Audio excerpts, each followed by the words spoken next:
Қасиетті Қарқаралы тарихы, тереңнен тамыр тартқан таусылмас жыр, сарқылмас сыр. Қарқаралының қайталанбас тамаша табиғаты мен аты аңызға айналған Сарыарқаның төсіндегі киелі өңір. Тәуелсіз еліміздің тарих беттерінен бірге жасасқан, тарихы тереңнен тамыр тартқан қарт Қарқаралыны білмейтін жан кемде-кем шығар. Қарқаралы атауының шығу төркіні Қарқаралы сөзіне үңілер болсақ, ол туралы тарихи деректер асып жетерлік. Бір аңызда Баян сұлу осы маңда қарқарасын түсіріп алып, жердің осылай аталуына себеп болған деседі. Негізгі Қарқараң сөзінің алынуы дұрыс сияқты. Бұл белгілі ханды, ел билеген көсемдерді басқалардан ерек қылып көрсету үшін пайдаланған Қарқараң тәж мағынасын білдіреді.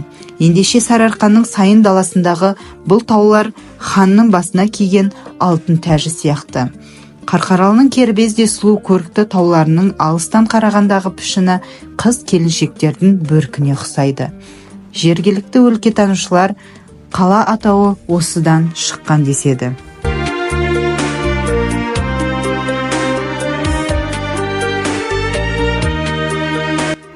Қасиетті де қастерлі Қарқаралы топырағында қалың елдің мұңын мұңдап, жоқтығын жоқтаған кемеңгер қоғам қайраткерлері Ахмет Байтұрсынов, Жақып Ақбаев, Әлімхан Ермеков, Құнанбай Өскенбайұлы, Абай Құнанбаев, Мәди Бәпиұлы, Ұлы Отан соғысындағы батырларымыз Нұркен Әбдіров, Мартбек Мамыраев, Петр Теряев, Ахметбек Қосыбаев, Ақын Қасым Аманжолов, ғұлама ғалым Әлихан Бөкейханов, театр өнерінің негізін қалаушы Қалибек Қуанышбаевтың есімдері қаламыздың көшелеріне берілген.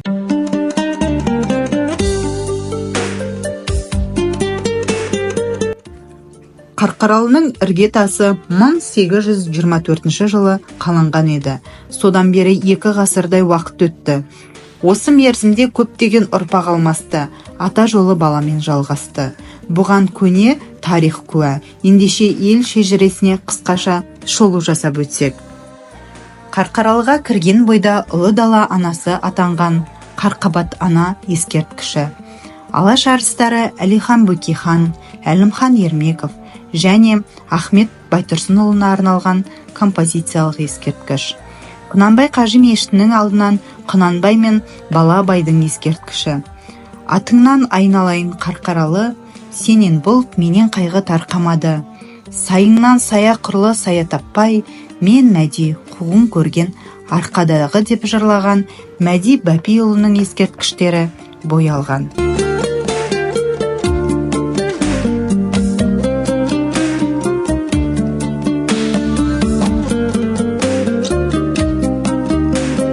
Талай ғұлама ғалымдарға мекен болған бұл қаладағы Құнанбай Қажы мешіті осы өлкенің құнды жәдігеріне айналған қаланың бетке ұстар көне ғимараттарының бірі. Қарқаралыны тамашалауға келген әрбір жан алғашқы қадамын осы мешіттен бастайды. Құрылысы 1850 жылдары басталып, 1853 жылы барша мұсылман қауымға есігін айқара ашқан бұл діни орын еліміздегі ең көне мешіттердің қатарында. Құнанбай Қажы мешіті ағаш бөренелерді қиюластыра орналастырып, бірде-бір шеге қолданбай жасалған ғимарат.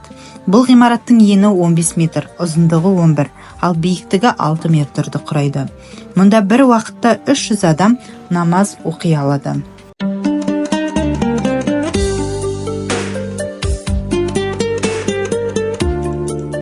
Одан кейінгі мәдени орынның бірі татар көпесі Халиолла Бекметовтің үйі. Танымал көпеспен Аға Сұлтан Құнанбай дос болған.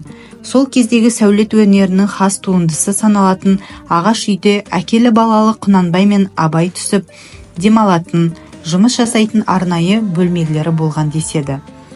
Бөлмесі көп, төбесі биік ғимараттың сәулеті де ерекше. Әрі сол кезде қабырғаға жапсарлас салынған ұзынша келген домалақ темір голландық пештері әлі күнге дейін сақтаулы. Заңғар жазушы Мұхтар Әуезов Абай жолы роман эпопеясында бұл үй туралы Құнанбай кішкене қаланы тап ортасындағы көк шатырлы үлкен ағаш үйді жатақ еткен деп жазған еді. қарқаралы жері тұнып тұрған аңыз ертегі. Солардың ішінде Шайтанкөлдің адам білгісіз керемет сыры бар. Бұл көлдің Шайтанкөл аталуы тегін емес. Себебі тостағанның орта тұсы қап-қара болып иірімденіп жатады. Көлге түсіп шомылуға адам өзінен өзі жүрексінеді. Тағы бір қызығы, көлдің қарсы жақ жағалауының арасының алыс еместігіне қарамастан, кейде келесі жағындағы адамдар көрінбейді. Шайтанкөл алып кетті ме? Қайда кетті? Дегеннен Шайтанкөл атанып кеткен екен.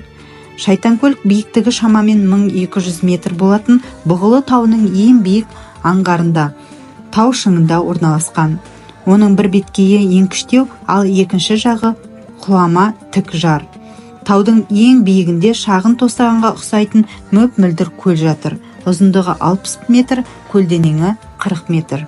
Шайтанкөлдің таудың ұшар басына орналасуының өзі табиғаттың құдіреттілігі. Әлихан Бөкейханов көшесінің сол жағында 1870 жылы уездік патшалық кеңсе ретінде салынған ғимаратта қазіргі таңда тарихи жәдігерлердің ордасына айналған Қарқаралы тарихи-өлкетану музейі орналасқан. Ал оң жағындағы зәулім үйлерді 1900 жылдары орыс көпесі Рязанцев Василий Петрович салдырған болатын. Сол кездегі ең әдемі үйлердің бірінде бүгінде балалар кітапханасы мен аудандық кітапхана орналасқан.